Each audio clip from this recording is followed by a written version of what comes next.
I'm going to demonstrate these 5 paths to realism in drawing trees that don't look cartoonish but actually capture something of the reality of a tree. Firstly, by drawing a cartoon-like tree. Although this may look like a bit of a caricature, it's actually based on many trees I have seen being drawn. And the first path to realism is to not do this. It's to rush starting straight away before we've examined our reference, whether it's in front of us in real life or in a photo, to work out what we're doing. We don't stop and look at the tree and try and visualize its three-dimensionality, where it comes closest to us, where it moves further back, how far away from us the uppermost part that we can see is from the closest part. What we're seeing, if you like, on the front half of the tree in terms of the foliage versus the other side of the tree.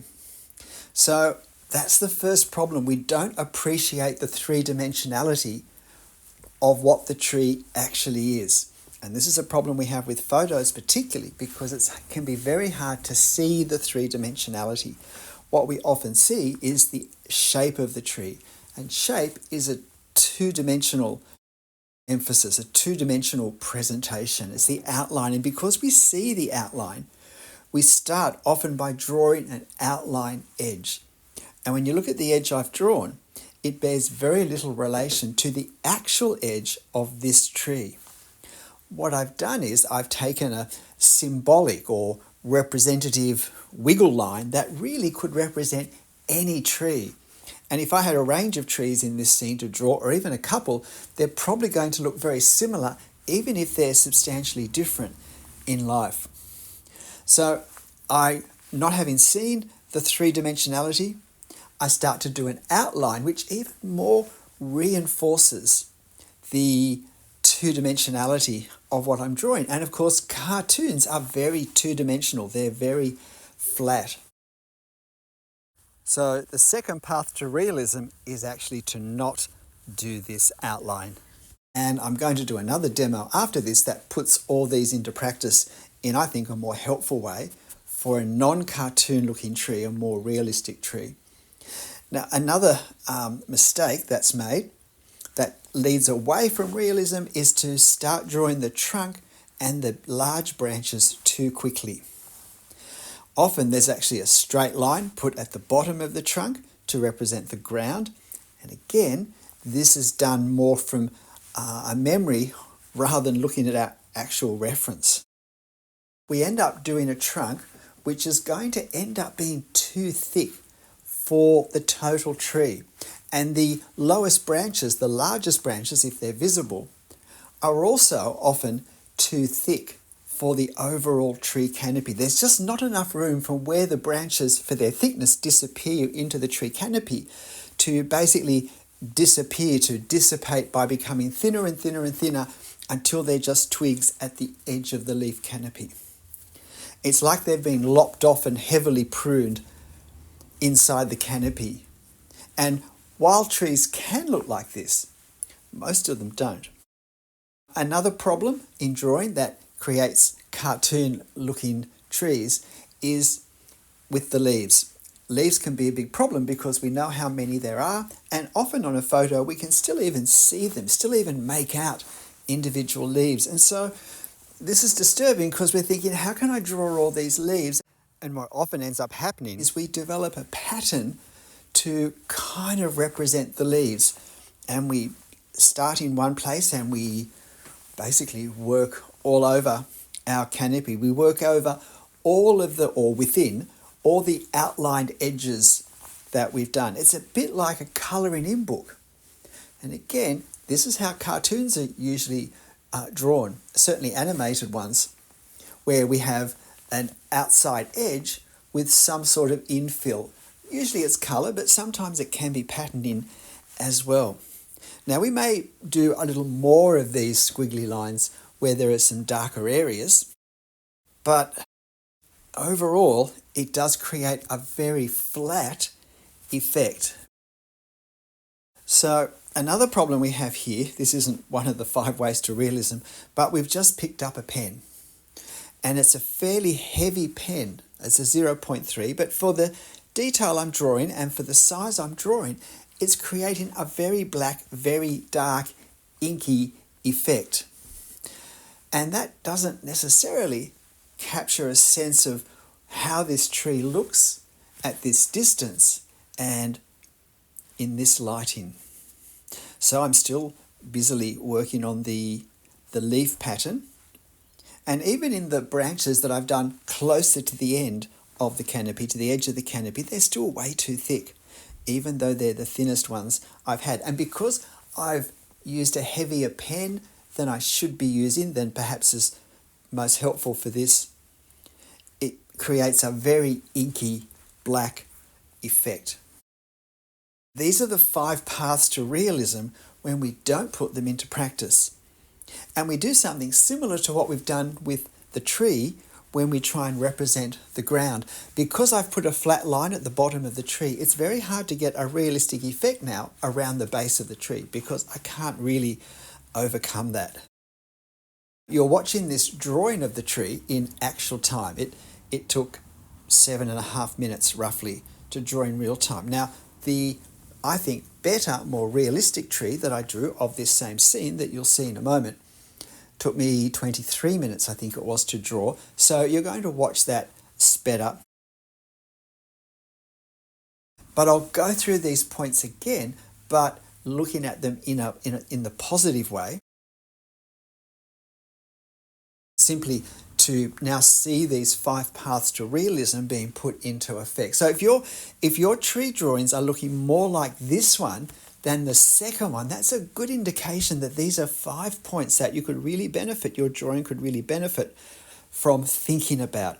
And notice this fence I've put in now has no relation to the scale of the fence in the drawing in relation to the tree. And what that does is it makes what's really a large tree look a lot smaller, because we've now drawn something that we can associate with the size of a person, and that shrinks the size of the tree. Now we'll see the 5 paths to realism being applied as opposed to not applied to the same scene.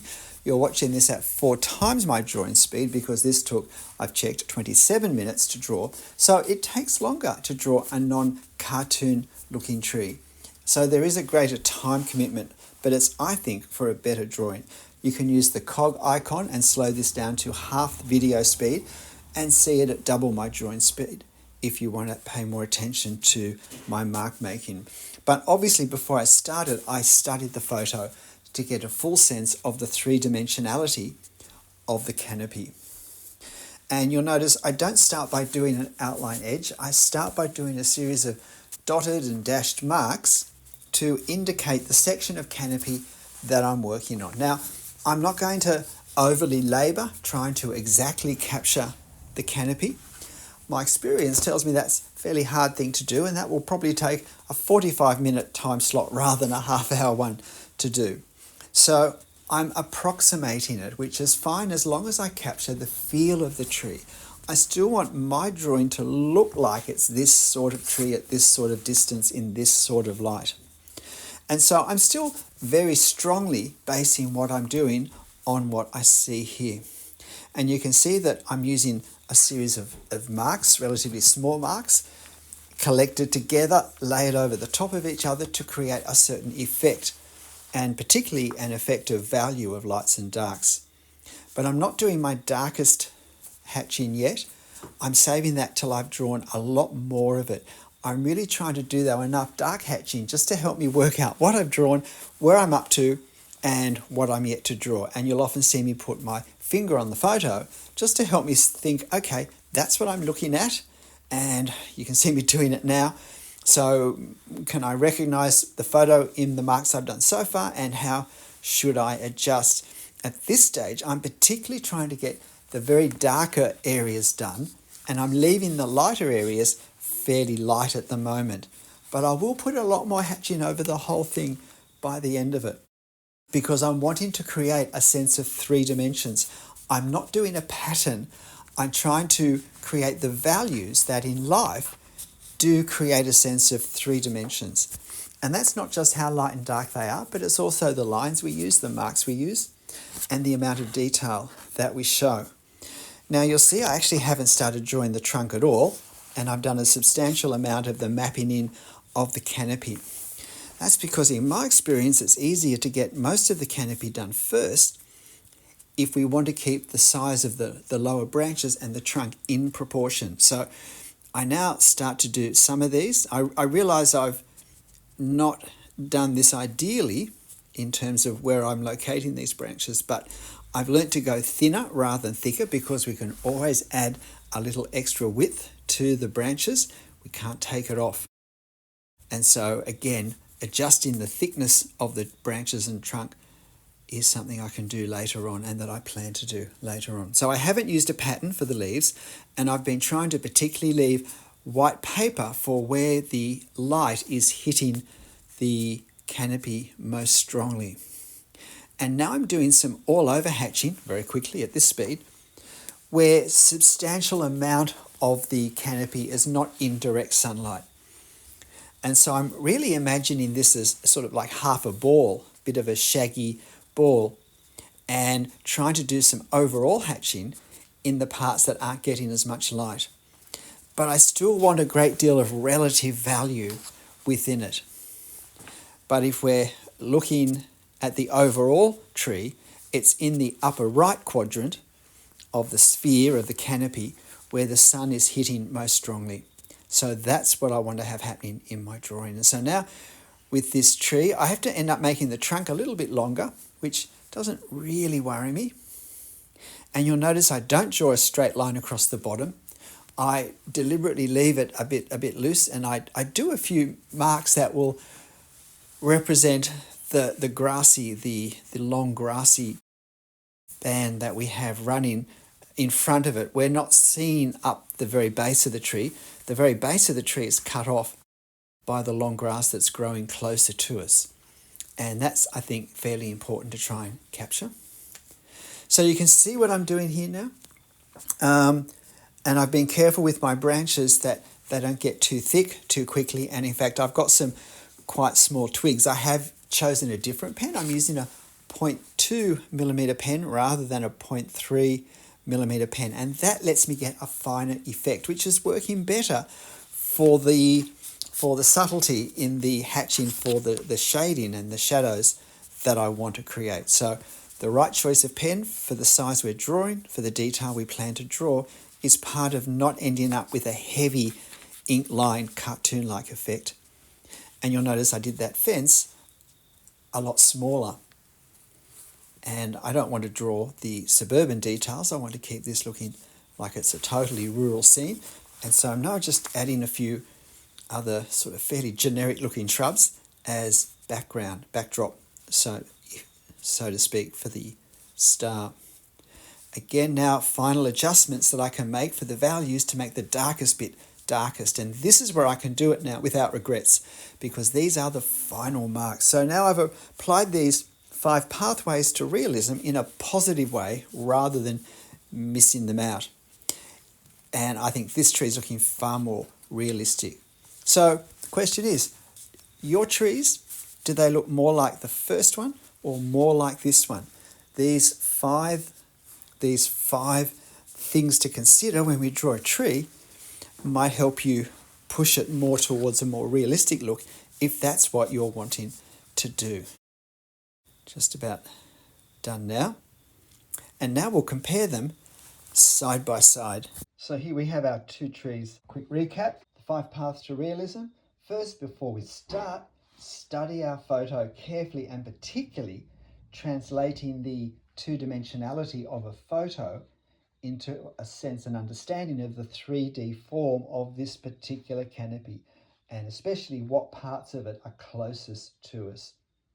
Secondly, don't start by outlining an edge for the canopy with a continuous line, but instead find marks to indicate where the edge is going to be in our drawing, but without compromising our ability to create what possibly needs to be a fairly subtle effect, because the uppermost part of a canopy is often further away than the closest parts.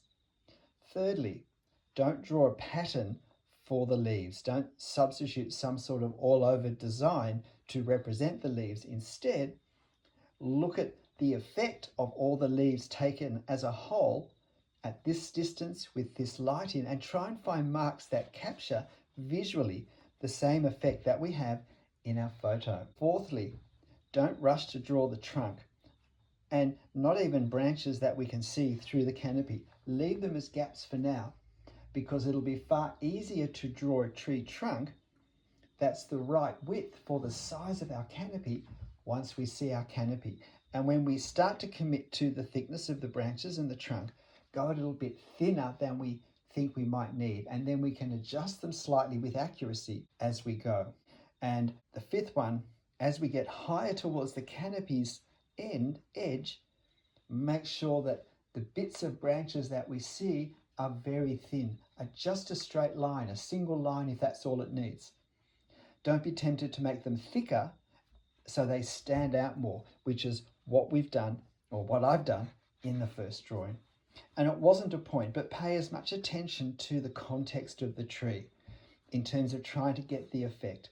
And if the tree is the star, we should avoid going too dark and heavy with the surrounding elements. And yet we still want a sense of closeness and further away, because that helps the sense of reality. G'day, I'm Stephen Travers. Hope these thoughts have been helpful. I love drawing trees. I love trees and I love drawing them. But I have become aware they're a big drawing issue for many people. I hope these 5 paths for realism have perhaps helped you in your working out how you draw trees. But in the end, whatever you draw, however you draw it, and however it turns out, make sure you have fun. I'll see you next time. Bye.